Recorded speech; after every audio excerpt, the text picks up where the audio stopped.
Hi there, I'm Martin Shkreli. This is Chapter 5, Lesson 5 of Chemistry.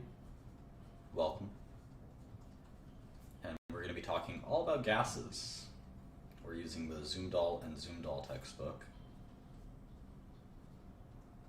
It's the 9th edition. And it's pages 189 to 244. This should take about 2 hours if we do it right. It could take an hour and a half, but it shouldn't be any less than that.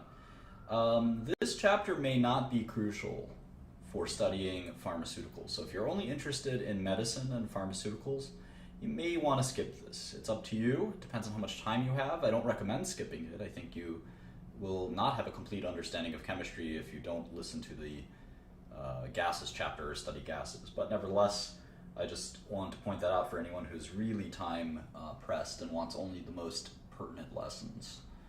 So let's leave it at that. Okay, well, gases are one of 3 phases of matter, right? Liquid, solid, and gas. And so they're an important phase, even though we don't see gases a lot in life. We do live in a mixture of gas. It's called air. It's a solution of sorts. And so to a certain extent, gas does matter. We're going to see a few gases in pharmaceuticals, not many. But nevertheless, we still have to go through this. Okay, so there's a lot of properties of gases. The first one we're going to talk about is pressure. Pressure.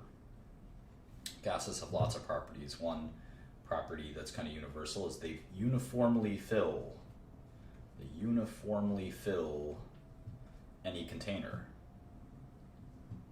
So over time, there's no part of a container that has more of a gas or less of a gas. The concentration should always be constant. You won't see all of the gas concentrated in one area, for instance. When you just let out a gas, perhaps it'll start like this. And it'll slowly kind of diffuse into the rest of the room. Most of the concentration will be in one place, but it'll eventually become like this. So that's sort of one property of a gas. Another property of gas is that it's easily compressed. Gas doesn't take up much space, so you can put a lot of gas in a small amount of space if you wanted. A gas mixes completely with any other gas. So those are a few properties, but let's talk about one property called pressure. Now we see pressure a lot of the time. So if we have a balloon, let me draw a little balloon here. It's like a red balloon maybe. We know that if we put air in the balloon, we can get a large balloon. And that's because the air is putting pressure on this balloon to expand. That makes a lot of sense. Similar example is a Coke can. Here I'm drinking my wonderful Coke. And when the can is empty, it doesn't have any Coke left, and we remove the gas from the can, you can imagine what will happen. The can won't stay the shape, it'll get crushed. Why is that? It's because the atmosphere actually has a pressure on the can. So if you removed all the air from the can, you would see this can get crinkled and crushed. You can imagine if you were strong enough to remove it all and then seal it very quickly, the can would be like it would go from something that looks like this to something that looks maybe like this. Those are my sound effects. Be kind of crushed, right? And that's because the environment, the air has pressure. It has its own air pressure. And so it would crush the sides of the can. Isn't that incredible? There's pressure all around us. There's pressure all around us. And that's an interesting point. So anyway, let's get off that point for a second, but just keep it in the back of your mind. One of the important ways to measure pressure is something called a barometer. Barometer, it's a tool used to measure atmospheric pressure, and it's developed invented by a guy named Torricelli. And he was actually a student of Galileo, which is kind of interesting. Anyway, you have a, let me drop down here. All right, you have a kind of basin in the barometer, and there's mercury in here. Mercury is kind of this color, gray color, right? And then there's a tube that goes up into this, and it's a vacuum. And what happens is the mercury rises in this tube. And that depends, how much it rises depends on how much the air, believe it or not, is pressuring this mercury. This is open container. This is an open container. And the air is pressuring this mercury down and making it go up in the tube. It goes up. We measure that amount, and typically we get 760 millimeters of mercury. 760 millimeters of mercury. It sort of is defying gravity. This mercury is going up because the pressure from the air is forcing it up this tube, if that makes any sense. And so we can use a different tool called a manometer, which is very, very similar. We use the manometer to do this as well. That's sort of a tube that looks like this.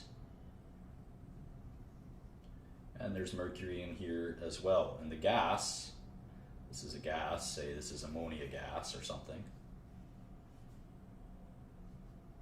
Let's color it pink. It's like a pink gas.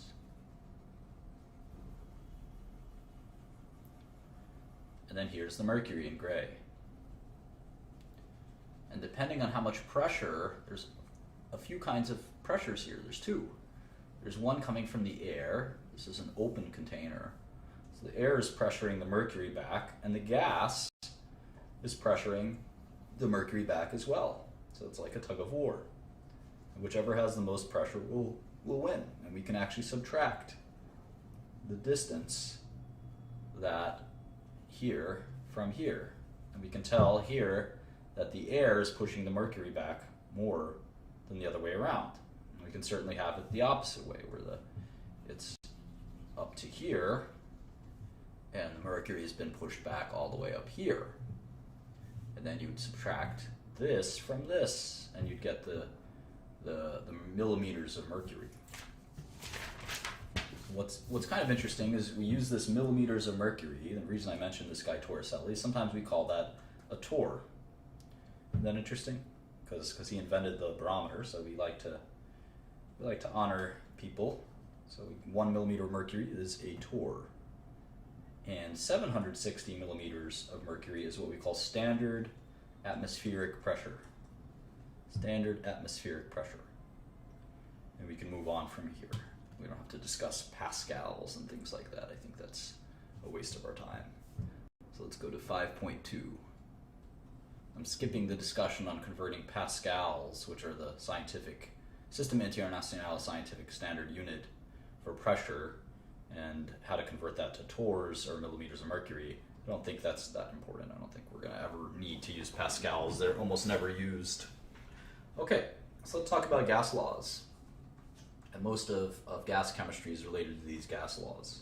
Gas laws of Boyle, Charles, and Avogadro. We know Avogadro. We know Boyle's as well, right? Boyle. So the first is, let's do Boyle's law. We all know Boyle was one of the kind of fathers of chemistry. And Boyle's law is pretty simple. It goes something like this. It's PV equals K. And you're going to see the letter K a lot in chemistry, medicinal chemistry. We have stuff like Ki, and things like that, Km, Kd. And the letter K is, we just kind of call it a constant. Constant. So anyway, if you know math a little bit, you see that this is an inversely proportional relationship. P times V always has to equal K. You can argue that K should equal 1. And you'll know that if P is 0.5, V would have to be 2. If P is 0.1, V would have to be 10. And this makes sense. The lower the pressure, the more the volume. The higher the pressure, the less the volume. 20 it would have to be what? 0.5, right? So higher the pressure, the lower the volume. The higher the this is inversely proportional. Inversely proportional. Poor guy. He's almost always right, but not this time, buddy. So this is an inversely proportional relationship, and this in math this forms something called a hyperbola in math. So we don't have to worry about that too much. But anyway, Boyle determined this inverse proportionality of pressure and volume, and we called it Boyle's law. And this is for ideal gases. We're going to learn about this concept. Conceptually, this makes sense. Sometimes when we measure it, it's slightly off. And we'll talk about that later as real gases. Real gases. There's some real world changes and errors when we measure this, but in general, this is about accurate. So keep that in mind. So anyway, let's do a little math. Now that we know Boyle's law, how do we use it? Let's try using it. So there's a gas called sulfur dioxide. It's a pretty nasty little thing that is found in exhaust pipes and acid rain and things like that. Let's say we have 1.53 liters of this gaseous sulfur dioxide, and the pressure is they want to give it in pascals. So let's just use it in pascals. It doesn't really matter. Pascals, 5.6 times 10 to the third pascals. If the pressure is changed, the same sample, and we're going to increase the pressure. We're going to increase the pressure to 1.5 times 10 to the fourth pascal. So we automatically know if the pressure is going to go up, the volume should go down. So this number should go down. And here we have a classic proportionality question. X is to Y as x1 is to y1 as x2 is to y2. And we know that we can kind of do this. P1 V1 equals P2 V2. We can do that equation because if there's a constant, we know that we can set up this proportionality. So this is super easy, in fact. And if we have, let's see, we have volume 1. We don't know volume 2. So we basically have to divide both sides by P2. So if we do that, we get V2 equals P1 V1 over P2. So let's see, this is P1, this is P2. So let's see, P1 times V1 is 1.53 liters times 5.6 times 10 to the third pascal. We're going to divide that by 1.5 times 10 to the fourth pascal. We can actually cross out the pascal units and be left with liters. And so liters will be the surviving unit. We can actually do all this math pretty easily. 5.6 times 10 to the third. I don't like using, so let's see, I don't like using this. 10 times 10 times 10. All right, so it's 5,600 times 1.53. All right, and now 15 times 10 to the fourth is what, 15,000? Is that right? Divided by 15,000. All right, so the new volume should be 0.57 liters, and it is. So, and this makes common sense because the pressure went up, the volume should go down, and you see the pressure went up by what?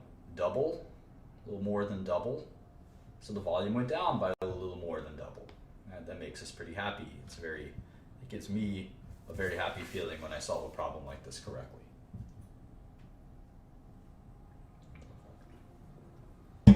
All right, what's next? Charles's law.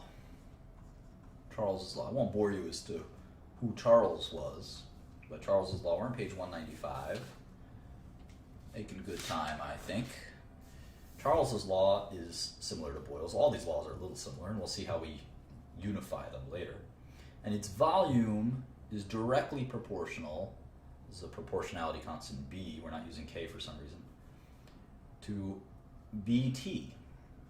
So when volume goes up, temperature will go up, and vice versa. When temperature goes down, volume will go down. And this kind of makes sense if you think of temperature as kinetic activity.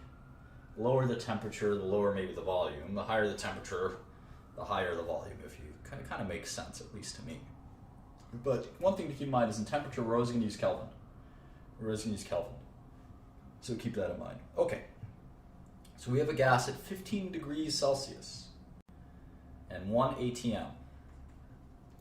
and it has a volume of 2.58 liters. Okay? What volume will it occupy at 38 degrees? Same pressure. So we don't have to even worry about pressure. We basically have 2.58 liters. So we have V1, we don't have V2, we have T1 unconverted, and we have T2. You make sure you convert these. So we got to add 273.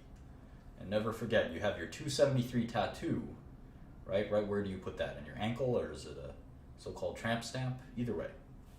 All right, so we've got 273 plus 15 is 288. And then here, 273 and 38 is, let's see, 303 would be 273 and 30. And 311 would be 303 plus 8. So you could just take 30 plus 8. It's a little easier to do in your head to add 273 to 30. And then add that to 8. Okay, so these are our temperatures, right?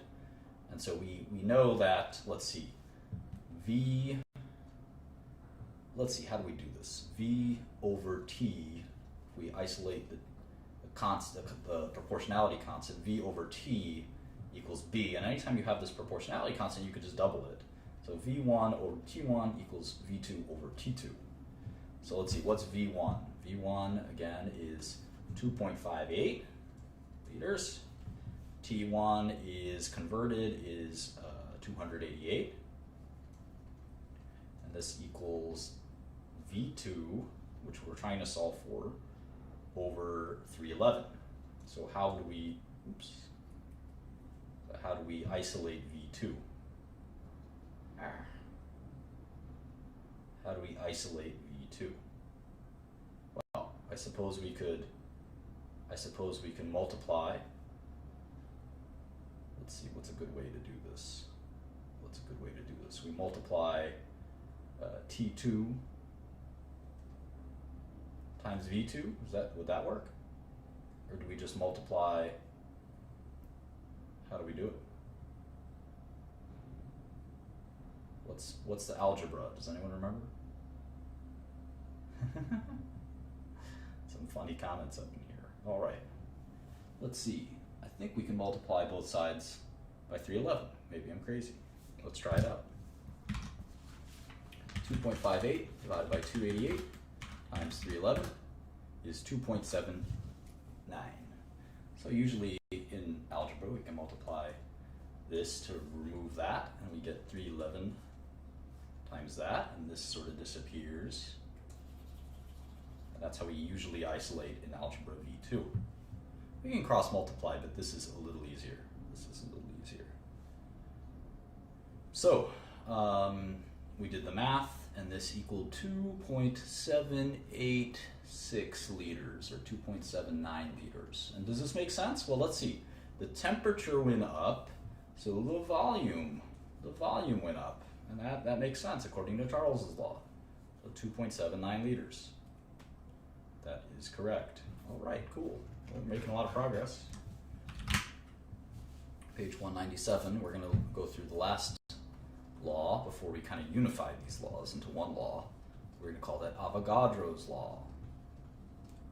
And he had this postulation where the volume is equal to a proportionality constant we'll call A. I don't know why we like to use different ones. I guess we're trying to not confuse this with too many K's. A, and then N, which is the number of particles. And we'll think of those as moles, I guess. And let's see, it says that a gas at a constant temperature and pressure, volume is directly proportional to the amount of moles, which makes sense. The more stuff, the more volume. That is pretty simple. So let's see, say we have a 12.2 liter sample containing a half a mole of oxygen. And if the oxygen were converted to ozone, what would be the volume? So volume 1 is 12.2 liters. Volume 2 we want to know. And let's see, N1 is moles of oxygen, and N2 would be moles, right? Moles of ozone. This is O3. So 3 oxygen can become 2 ozone, which sort of makes sense. And let's see how many moles. We had half a mole of oxygen. So we would have, let's see, 3 over 0.5 would become 2 over x, if that makes sense. I think that makes sense. And so this would be 0.33. 0.33. So you could cross multiply, for example. This is 1 equals 3x divided by 3 divided by 3, and you get 1.33. This is 0.33 moles. Okay. So now we can set this up. V divided by both sides, so V over N equals V over N. V1 over N1 equals V1 over N2. V1 is 12.2 liters. V2 is X, we don't know what it is. N1 is 0.5, N2 is 0.33. So let's see, we can multiply both sides by 0.33 to get rid of the 0.33 over here, and we can solve for X very easily. So let's see, what's 12.2 divided by 0.5 is 24.4, multiplied by 0.33 is 8.05, or just maybe 8.1 liters. So we solve this, and does it make conceptual common sense? Does it make common sense? 8.1 liters.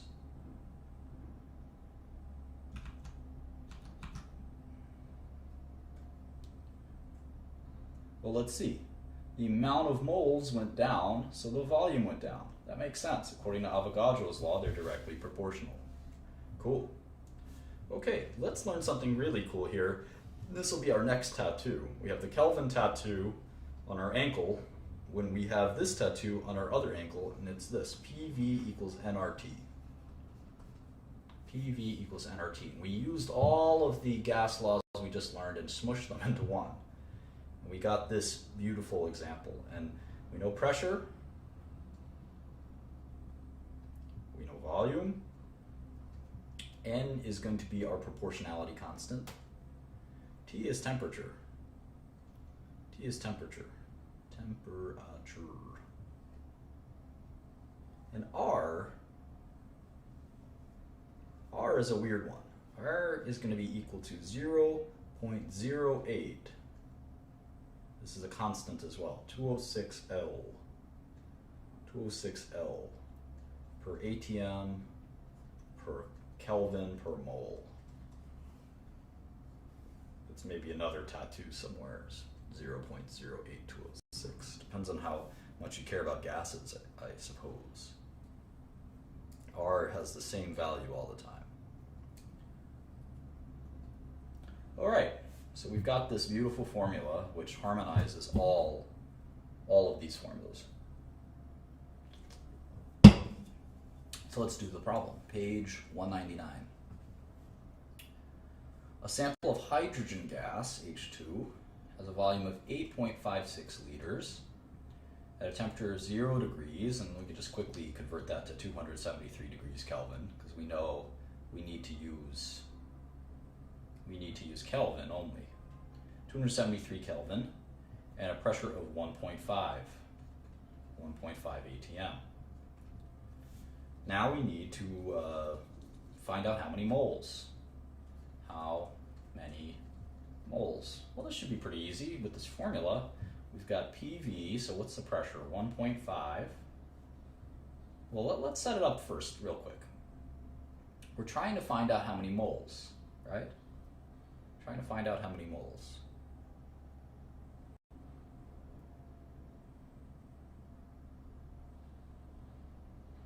So N is moles, right? So if we solve for N, we can divide RT by both sides. So basically N moles is equal to PV over RT. So what's the pressure? 1.5, the volume is 8.56. This is, I'm going to write this in small letters up here, PV, and that's RT. R is always 0.08206, so that's pretty easy. What's the temperature? 273. So N moles is just going to be as simple as this. N equals PV divided by RT. So easy. So let's see. 1.5 times 8.56 is 12.84. I'm just going to write this down real quick. And 0.08206 times 273 is 22.4.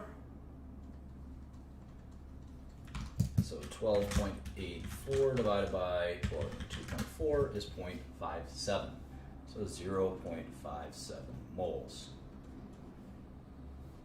So P times V, pressure times volume, is equal to the number of moles times this proportionality constant of 0.08206 times temperature in Kelvin. PV equals nRT. You can solve virtually any gas problem with this. So let's do another one. Let's do it super fast. We have 7 milliliters of a gas. Doesn't even matter what gas it is. It's ammonia gas in this case. And the pressure is 1.68 atmosphere. It's going to be compressed to a volume of 2.7 milliliters. 2.7 milliliters. So we actually, do we even need the PV equals nRT? Well, let's see. This is volume 1, this is volume 2, this is pressure 1, this is pressure 2. We want to tell us what's the final pressure. Well, let's see. I've got P and V here, so let me see. Maybe I can move all this stuff over. How about that? Can I do that? Well, let's see. P1 V1 equals nRT. That makes sense. And this should equal P1 P2 V2.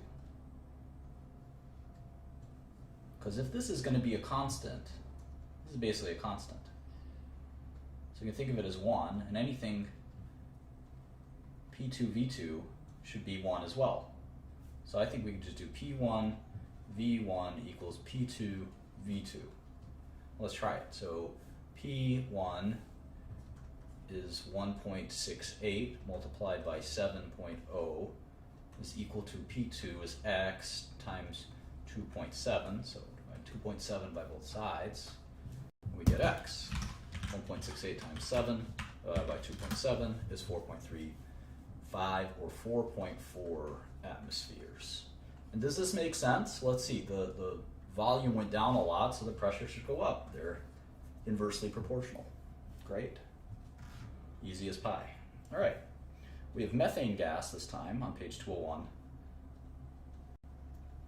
Methane gas is a volume of 3.8 liters at 5 degrees Celsius. As soon as I see Celsius, I get angry. It should be Kelvin, 278 Kelvin. And it's heated to 86 degrees Celsius. I hate Celsius. 273 plus 86 is 359. What's the new volume?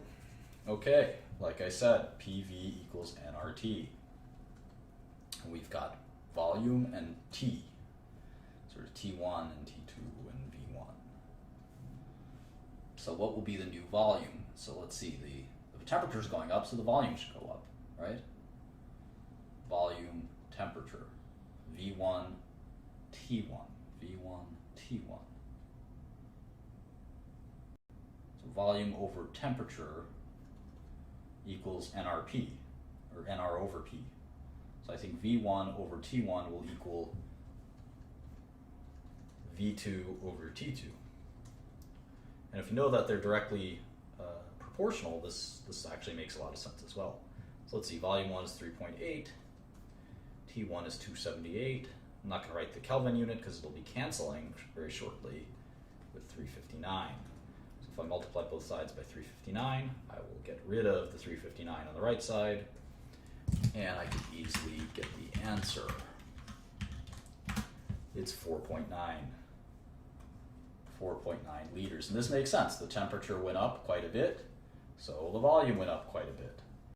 This makes problem solving super easy. I must say so myself. Let's do a few more. A lot of problems to solve here. Page 202. All right, a sample of diborane gas, which we'll learn a little bit more about in a future chapter. A substance that bursts into flames has a pressure of 345 torr. 345 torr.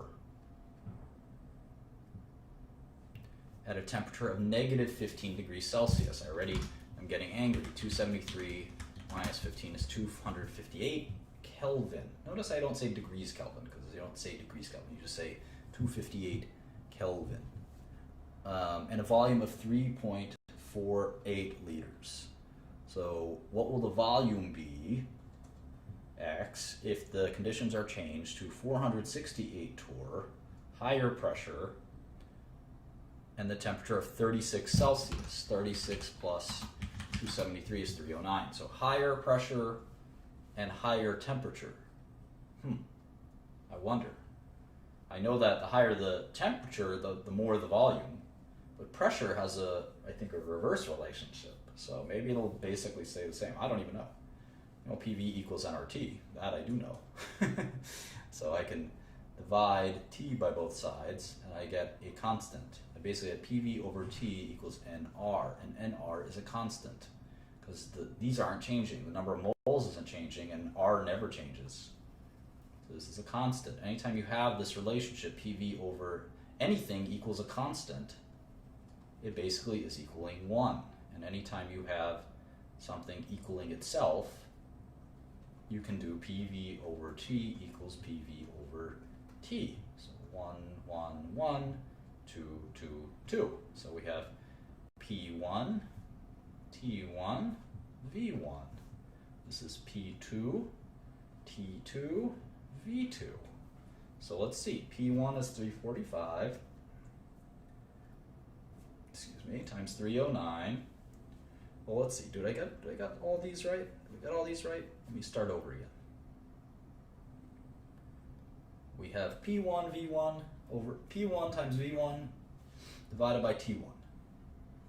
And we have P2 V2 T2. And what we're trying to get is V2. So we'd have to multiply this by T2 over P2 to get rid of this term. T2 over P2. So we isolate V2. So V2 is equal to T2 P1 V1 over P2 T1. So let's do this. 309 times 345 times 3.48. All of this is over 468 times 258. And we got to just do all this math. 309 times 245 times 2.48 is 370,985. 370,985.4. And we're going to divide that by 468 times 258, which is 120. 120,744. We take these and we get the quotient. We get 3.07. So volume is 3.07. And does this make sense? Well, the temperature went up a little bit, not much, 20%. But the pressure went up by like 30%. So the volume went down. Because even though the temperature went up, the pressure went up more. And that contributed to that. And again, we can do all of these calculations like this. So let's move on. We've done a lot of calculations. Let's go to this section they're calling gas stoichiometry. Gas stoichiometry. And you wouldn't be surprised that this is going to basically be the same as section 5.3. We're going to use PV equal nRT over and over and over again. All right, so they're telling us we have a mole, 1 mole of an ideal gas at 273 Kelvin and 1 atm. All right, so volume is equal to nRT over P. We know that. So 1 mole, that's just 1. R is always our friend 0.08206. Temperature is 273, and pressure is just 1. So you can actually just say 0.08206 times 273. What is that? Interestingly, it's a very important number, 22.42 liters. And so basically what we know now is that anytime we have a mole of a gas at standard room and temperature, standard temperature is 0 degrees Celsius or 273 Kelvin, and 1 atmosphere or 760 milliliters of mercury. Anytime we have that, we basically have the volume of 1 mole of any given gas.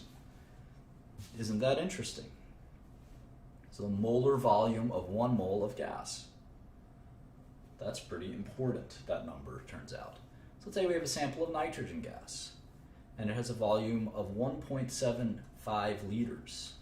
How many moles are present? How many moles are present? Well, this isn't too hard to figure out. We can actually do 1.75 liters, and we know that 1 mole of nitrogen gas is equal to 22.42 liters. As we just learned that, it's always the same. That's standard, and we call it STP. It's not Stone Temple Pilots, it's standard temperature and pressure. 0 degrees Celsius and 1 ATM. Standard temperature and pressure. Stop listening to the Stone Temple Pilots and worry about this. Poor singer of the Stone Temple Pilots recently died. Rest in peace. All right. So if we do this, we can see that we can cancel these two out. Liters are gone here, and all we have is moles. So 1.75 liters over 22.42 is equal to, well, this number is going to be smaller than 1, of course, because it's basically 2 divided by 22, or in many ways, it's 1 divided by 22. It's 1 mole. Is it? No, it's 1.75. So this multiplied by that. And that equals, let's just do it. 1.75 divided by 22.42 is 0.078. 1, 2 is 7.8 times 10 to the negative second moles of nitrogen. Does this make sense? Yeah, because if we have 1.75 liters, and we know that at STP, 1 mole of any gas is about 22 liters, then something that's about 2 liters is going to be less than a mole. It's going to be like 1/10 of a mole. And here we have, it's a little less than 1/10 of a mole. So that makes a lot of sense. All right, let's do another problem. We have something called quicklime, which is calcium oxide. Quicklime. It's what happens when we decompose chalk or calcium carbonate, CaCO3. Anyway, what's the volume of CO2 when we take CaCO3 and it decomposes to calcium oxide or quicklime and carbon dioxide, a gas.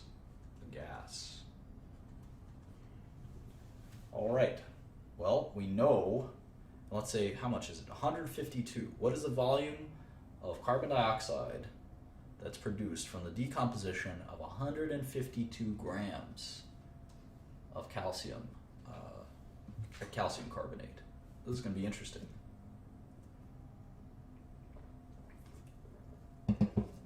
Well, what's the molar weight? How many moles of this stuff do we have? Well, that's easy to calculate, right? We got 12 from carbon. We've got 16 times 3 from the oxygen, which is 48, of course. So we're up to 60. And then calcium, I think, weighs 40. Yeah. So this is 100. Basically 100. It's actually 100.9 grams per mole. And we have 152 grams. So that's 1.52 moles. 1.52 moles of this stuff. And we know that it's going to, matter cannot be created or destroyed, right? So we know that it's going to convert, and there's one of these and one of these. So basically, there's going to be 1.52 moles of each. I don't even have to calculate the molar mass of these, because I know it's going to be 1.52 moles of each. They're just going to be smaller molar weight, right?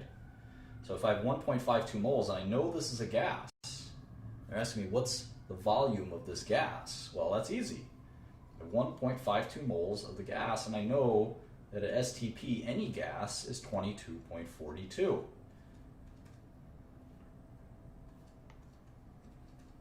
So the moles cancel out, and I get 34.1 liters, simple multiplication. That's why STP is very useful. STP is very useful. One more concept that we're going to learn. We're on page 207. We're making very good time. We may even finish in an hour, but I won't promise that. Page 207. One of the ways we can use this PV equals nRT is to actually calculate the molar mass, or molecular weight, the molar mass of a gas from its density.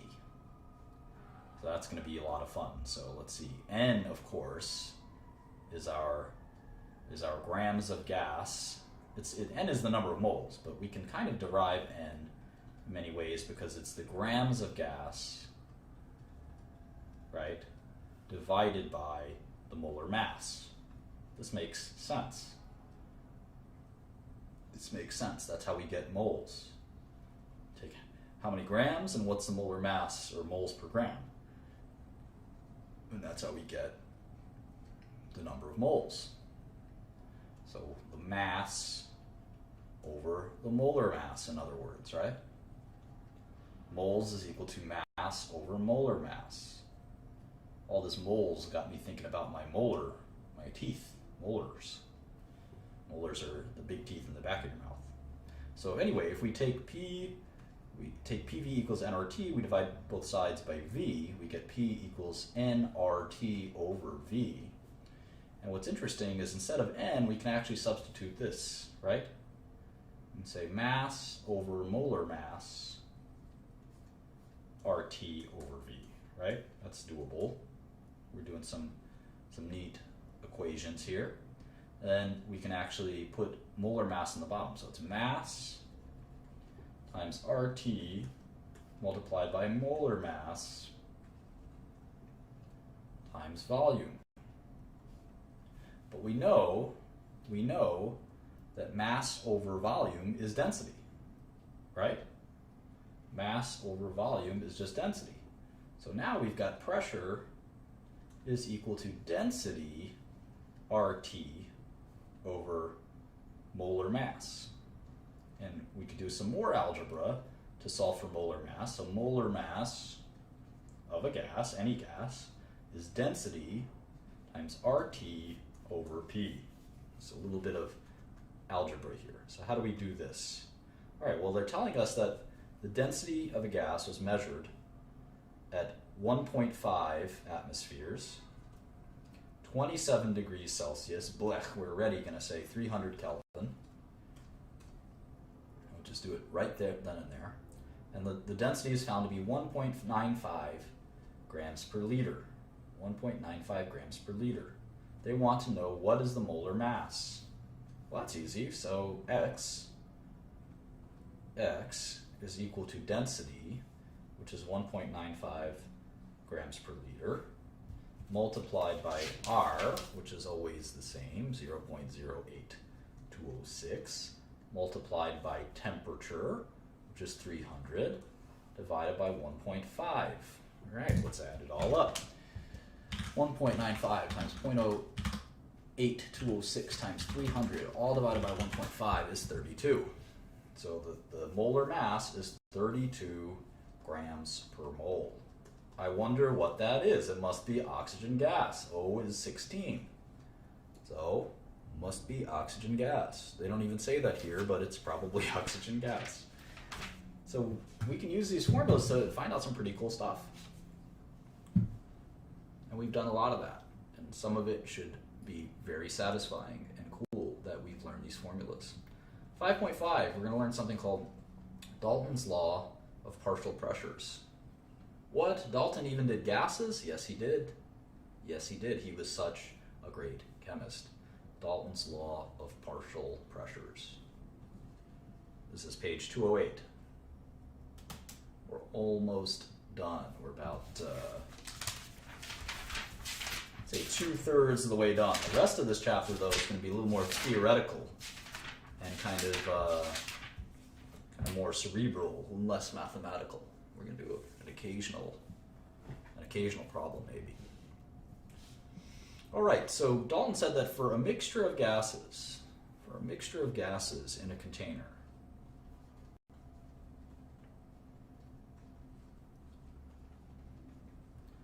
the total pressure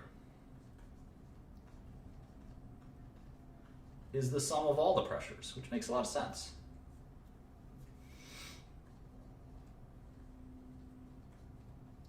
All of the partial pressures of each gas. Now this is pretty obvious. I always found it to be obvious. So let's do a quick problem. So a mixture of helium and oxygen gas. And then so we use 46 liters, you're doing this in a scuba tank, 46 liters of helium at 25 degrees Celsius, we're already going to say 298 Kelvin. I hate Celsius, as a scientist at least. 298 Kelvin. And 1 ATM. And the tank also has 12 liters of oxygen gas at 25 degrees Celsius, same temperature, 298 Kelvin, and 1 ATM. And the tank has a volume of 5 liters. So we need the partial pressure of each gas and the total pressure. Oh boy, this problem looks like a lot of fun. How do we do it? Well, PV is nRT. That's the first thing. We just look at our tattoo. PV equals nRT. And they're asking us, what are they asking us again? Calculate the partial pressure of each gas. So one of the first things we need to know is how many moles is in here. So that's easy. We can get moles with PV over N. PV over RT is equal to N, which is moles. So the first N of the helium is going to be the helium pressure, which is 1 ATM, times the helium volume, which is 46. We're going to divide that by the helium R, which is, R is always the same thing. It's 0.08206. We're going to multiply that by the T, which is 298. So how many moles do we have? We have 46 divided by, well, it's actually going to be, what, 22 point, we always know that, well, let's just do it. Let's just do it. 0.08 206 times 298 is actually 24.45. 46 divided by 24.45. All right, 46 divided by 24.45 means we have 1.88 moles. Let's just shorten that out to 1.9 moles. We have 1.9 moles of helium. So we do the same thing with oxygen, and over O2 is 1 times 12, same denominator. That's 12 divided by 24.45. Now it's actually, if you eyeball it, that's something like a fourth, right? So 12 divided by 24.5 is 0.49. 0.49 moles of oxygen. So we know we've got 2 moles almost of helium and 0.49 moles of oxygen. So now we need pressure. So pressure is simple. Pressure, PV, is equal to nRT. We divide both sides by V. Pressure is nRT over V. So the pressure of helium is equal to the N of helium, which is 1.9. Thank you for getting that. The R, 0.08206. The temperature, which is 298, all divided by the volume, which is 46. So let's see. 1.9 times 0.08206 times 298 divided by 46. Well, did I get that right? What's the volume? What's the volume? The tank volume is not 46. The tank's volume is 5. The tank's volume is 5. Remember, I want the volume of the tank.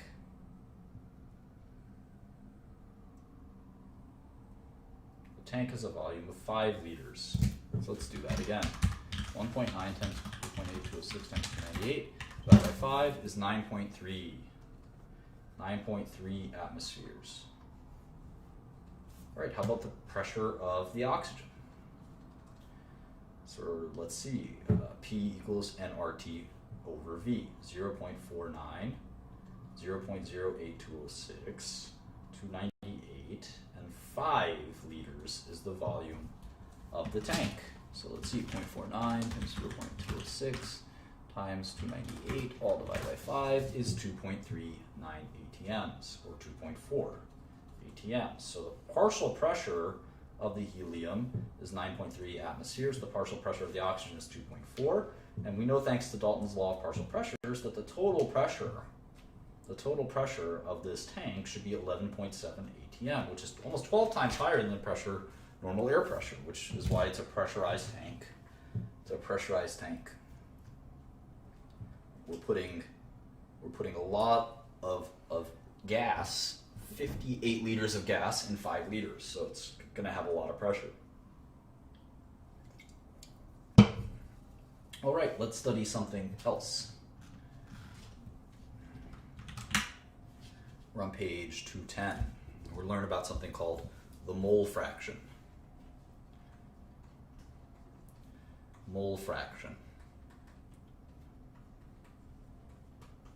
This is a bit of a dense concept. This is the ratio of the number of moles of a given component, like let's say oxygen and air, in a mixture to the total.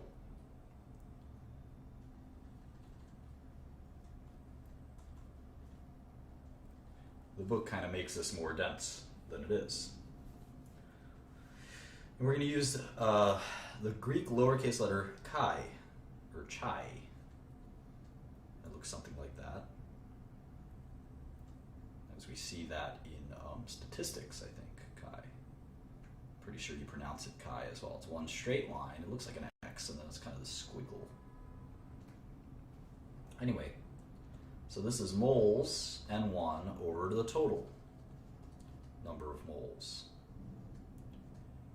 And that makes sense. So if you have oxygen over, let's say, air, that would be one example. And so anyway, we know that if we do the ideal gas law, we have N equals P. Do the rearrangement of algebra, it looks a little like this. So the mole fraction is actually going to be pressure 1 over volume RT divided by the same kind of thing. Because remember, in the mixture, the volume, the R and the T will all be the same. One gas can't have a different temperature, right? But it can exert a different pressure, I suppose. Right? So P1 over P times V over RT, and we can do P1 V over RT, and then we can add the other gases. Like in air, it would be oxygen and nitrogen mostly. You add every gas. So that's sort of one of the ways we can think of a mole fraction as a pressure base. And that's why we're learning this right after learning Dalton's partial pressures. And you could basically see that the mole fraction is the pressure, because all this stuff is the same. All this stuff is the same in many ways. So let's use this law. Page 212. Page 212. All right, the partial pressure of oxygen was observed to be 156 torrs in air, with a total atmospheric pressure of 743 torrs. Calculate the mole fraction of oxygen in the air. Huh. That's interesting, isn't it? Total pressure was 743. The pressure of oxygen was 156. So how do I do that? Well, let's see. 156 over 743 is equal to 0.21, 21%. This makes sense. This is 1/20th, or 1/5 roughly, of that. So through this chi concept, we've learned that the mole fraction is 0.21. So the answer is actually 0.21. And that's amazing because Dalton's law of partial pressures tells us that all of the pressures combined contribute to the total pressure. So the mole fraction, we know that because the PV equals nRT, PV equals nRT, we know that the RT is going to be the same, the volume is going to be the same, and the N is going to be the same. So it really is all about the pressure. So if it's 21% of the pressure, it's also going to be 21% of the moles. That's pretty cool. That is pretty cool. All right, let's move on. Page 212 again. Collecting a gas over water.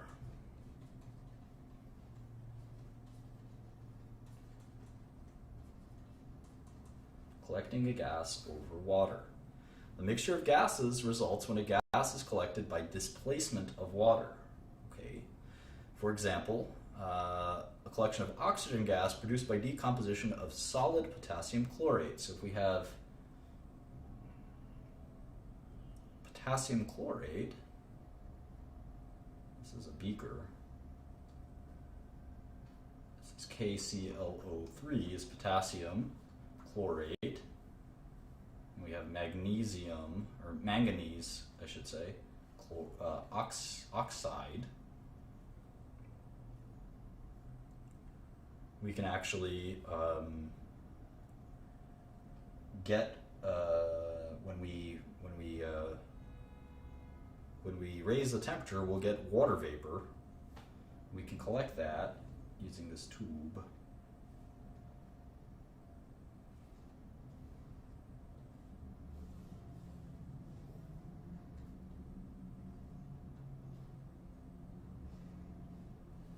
There will be water vapor.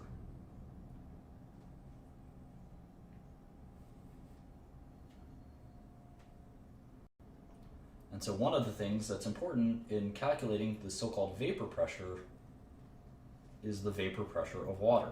So this is a reaction that will lead to gas being absorbed in this beaker, upside down beaker, and we need to understand the vapor pressure of water. So let's look at this example. We have that potassium chlorate we were just discussing, and it was heated in that test tube and decomposed. So we got 2 potassium chloride and then 3 oxygen. And this is a balanced equation. And the oxygen was collected by displacing of the water at 22 degrees Celsius. So we're going to add 273 immediately to get 295 Kelvin at a total pressure of 754 torr. The volume we collected was 0.65 liters. The vapor pressure of water at 22 degrees Celsius, or 295 Kelvin, is what? It is 21 torr. That is interesting. It automatically tells us something about pressure, doesn't it? So what is the partial pressure of the oxygen? Well, we know that the pressure of, this is the water vapor. This is the water vapor. So we know that the partial pressure of the oxygen, if this is the total pressure, the partial pressure must be what? 733. 733. So now we're going to use the ideal gas law. So we want to know, they told us what's the partial pressure, we got that. And what is the mass? What is the mass contained, since we got this volume? Well, we need to know number of moles. So number of moles of oxygen is, let's see, PV equals nRT. I'm going to divide both sides by RT, so I get PV over RT equals N. So the pressure of the oxygen was 733. The volume was 0.65. Well, let's convert this to ATM. 733 torr, 760 is 1 ATM, so it's 0.964 ATM. We need to do it in ATMs, not torrs, otherwise the whole equation won't work. The volume is 0.65, R is always the same, 0.0826, and volume or temperature is 295. So let's do all this. 964 times 0.65, 6266. 0.0806 times 24.45. It's going to be 0.0256. Let me make sure I did this correctly. Let's see. 964, 65, 2.295. Maybe I got it wrong. Let's see. 0.0806 times 290. Oops. 0.0806 times 295 is 24.2077. So let's see. 0.6266 divided by 24.2077. There we go. 259. 0.0259 or 2.59 times 10 to the negative second moles of oxygen. All right, so what did they want us to know? They want us to solve this equation. Well, if we have 2.59 times 10 to the negative second moles of oxygen, then this should be 2/3, right? Two-thirds of that. So we can multiply that by 2/3. And 2/3 times 2.59 times 10 to the negative second, 2/3 times 2.59 is 1.72. 1.72 times 10 to the negative second moles of KLCO3. And if you do take the molar mass, which is 122.6 grams, and we put we have to multiply by 1 point the number of moles we have by the molar mass. 2.6 times 0.0172 is 2.11 or 2.12 grams. So that is a nice problem on page 214 if you want to do it again by yourself. It is pretty simple, but a very, very satisfying problem to do. All right, so let's get very theoretical here. We're going to do 5.6, which is page 214. We're almost done with this chapter, but this is going to be very theoretical. If you don't understand everything here, I don't think it's that big of a deal. But we're going to talk about the kinetic molecular theory of gases.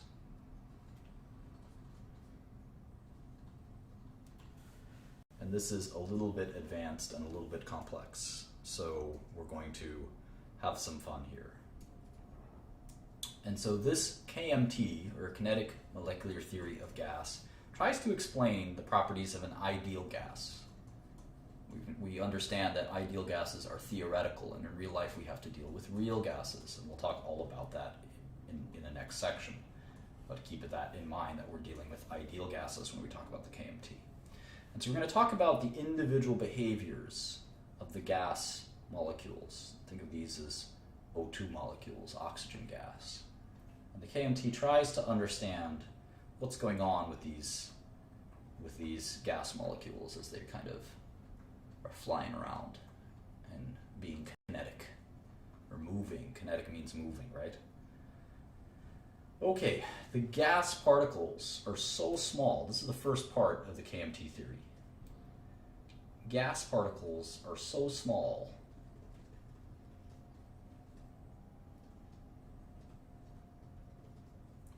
the distances are so small compared to the distances between them.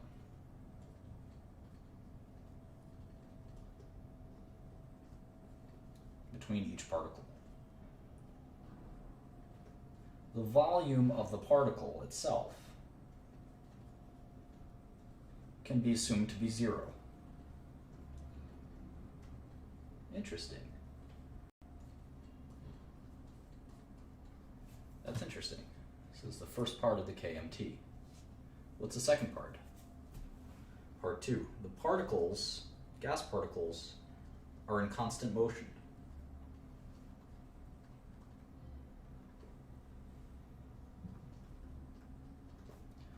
the collisions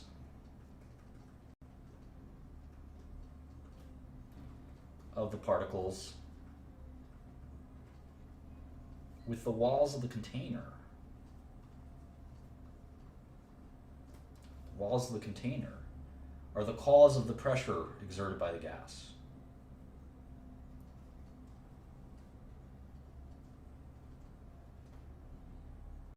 Interesting.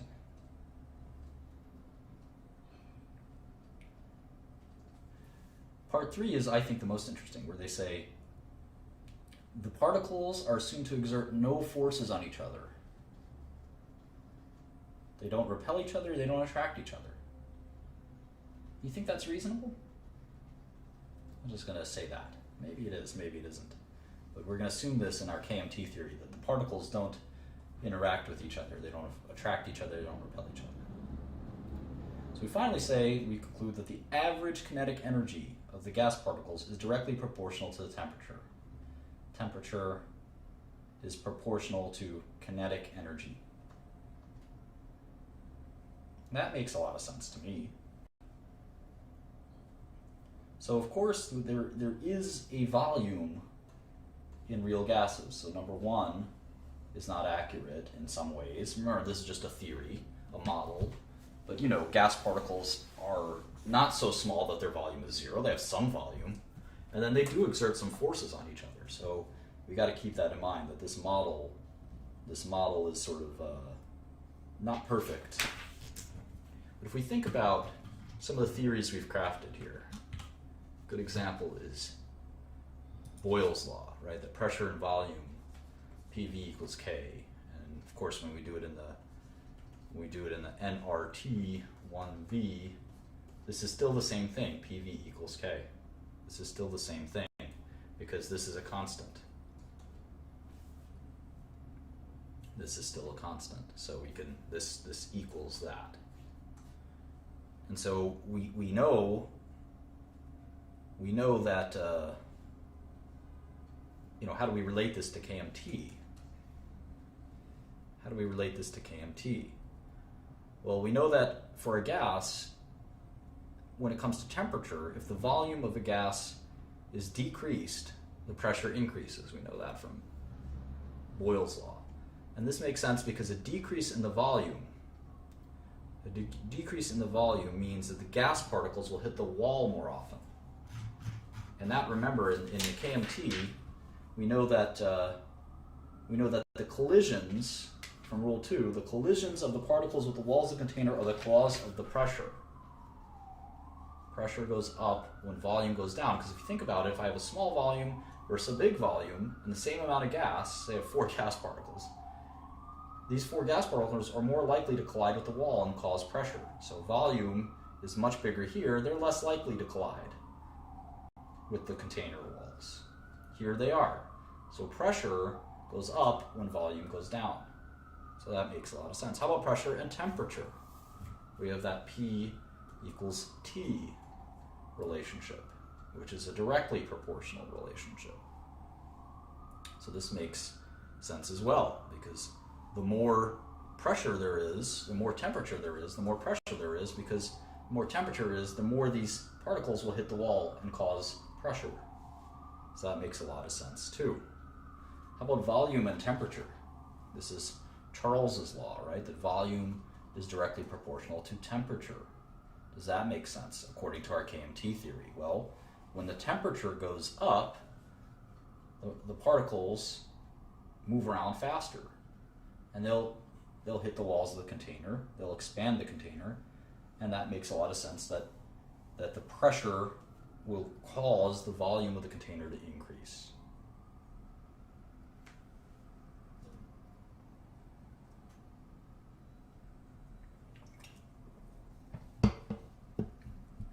How about Avogadro's law, where there's a directly proportional relationship to the number of moles?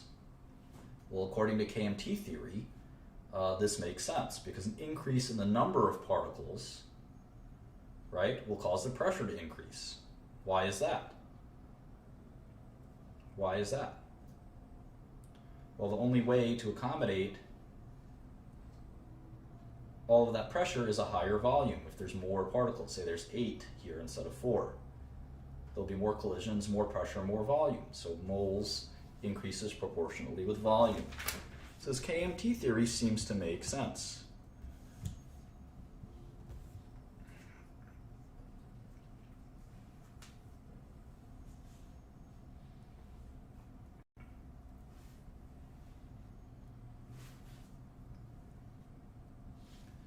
In this book, they try to derive the ideal gas law. And they use some physics to do that. This is on page 218. We're going to skip this derivation. They also try to discuss the meaning of temperature and root mean square velocity, which is a concept we'll actually return to at some point in medicinal and organic chemistry. But between 218 and 219, we're going to skip some of these because they don't find them to be terribly important. The problems associated with them are on page 220 and 221. We'll be skipping those. If you're interested in learning about root mean square velocity, not volume, root mean square velocity, or deriving the ideal gas law, or thinking about temperature in terms of kinetic energy, you can certainly do that. I don't think it'll help you. It'll certainly be interesting, but I would encourage you to skip that. So we're going to section 5.7 on page 222. We're almost done. This is 244 pages. The 244th page is the end of the chapter, and I think we just have a few more pages to go because of the questions at the end we don't do, so maybe 8 more pages. All right, 5.7 is effusion and diffusion.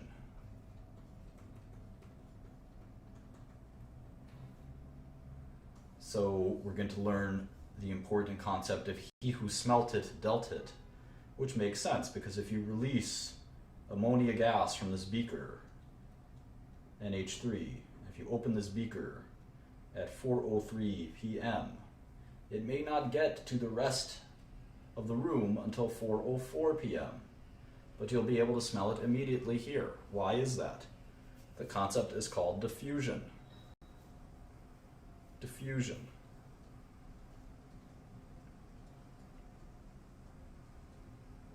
And the rate of diffusion is the rate of the mixing of the ammonia gas with the air, which is oxygen and nitrogen mostly. So it has to mix, and it's not homogeneous. It starts out mostly here, and eventually it'll become a homogeneous mixture as it diffuses across the room. Effusion is the passing of a gas through a tiny orifice in an evacuated chamber. So you can actually draw a little chamber here with a tiny hole, and you can have that ammonia gas in one chamber, and it slowly will permeate into this chamber. And interestingly, the rate of effusion you can actually measure through the square root of m2 or the square root of m1, which is the effusion for each gas. So the rate of effusion for each gas. And I think we can pass on studying this. I think if you care about doing these calculations, 222, 223, and a little bit of 224, and you will have your equations for this stuff, for effusion and diffusion. Let's go on. Let's go on to real gases. It's like Real Friends, the new Kanye West song. Real gases. Well, we actually see sometimes that there are some correction factors we have to take into account. That's why ideal gases are a little bit off. So the observed pressure of a gas will often equal, of course it's going to have nRT and V, but then we're going to have this thing called NB, which is the volume correction. And we're going to also have something called a pressure correction. So this equation tends to explain why there's slight differences in the measurements we make sometimes. And there's a lot of reasons for that. And we don't, I think the scope of this book, the scope of what we're trying to do, it's not that important. So 224 to 226, if you want to learn all about why there's these slight errors in the PV equals nRT formula, you can study that. I don't think they're practical though.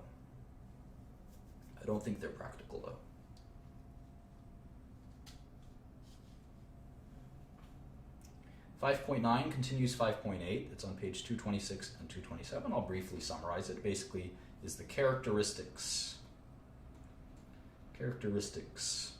of several real gases. And it turns out when you compress different gases like hydrogen, nitrogen, methane, carbon dioxide, you get slightly different behaviors than you would expect. And part of it comes from particle size and things like that, intermolecular forces, for instance.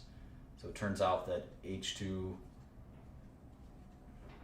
the importance of these intermolecular interactions, which we'll talk about later in future chapters, looks something like that.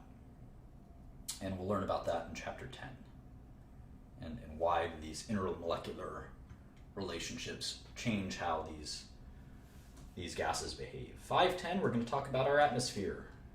We're mostly going to talk about air, atmosphere.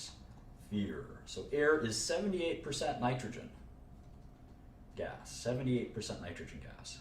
It is 21% oxygen. And so right there you have 99% of air. The next most important one is argon, of all things, then carbon dioxide, then neon and helium. We inhale helium all the time, and then a little bit of methane. Those are the next 5 most important ones. So some noble gases here: argon, helium, neon. There's even some krypton and xenon. But the most important ones are oxygen and nitrogen. So it's 90% of the air we breathe. All right, so I think we've concluded this chapter. We skipped a little bit when it comes to things like root mean square velocity and temperature. I thought those are too related to physics for us to study. We don't have to go through fusion and diffusion too much, since it's really a gas-only phenomenon. And I know this is a chapter about gases, but I don't think that we're here to learn all about gases. You can certainly read those yourself. There's plenty of great material on the internet with respect to gases, but I think we'll leave it at that. So thank you for joining. Chapter 6 will be an interesting chapter. It's called thermochemistry. We're going to learn about important things like enthalpy and energy, thermochemistry. And it turns out that this is very important when it comes to organic and medicinal chemistry, especially when we talk about bonds and the energy required to break bonds. So this whole thing is about energy. What is energy? How does it work? And we're going to learn a lot about that in chapter 6. Chapter 7 is going to be a lot of fun. When we get to chapter 7, we're really going to get into the nitty-gritty of chemistry, especially as it relates to pharmaceuticals. We're going to learn about atomic structure in chapter 7. So bear with it until we get to chapter 7 and 8, which will really give us the foundation for organic and medicinal chemistry. But it's still important to know at least a little bit about these topics. So thank you so much for joining, and we'll catch you later.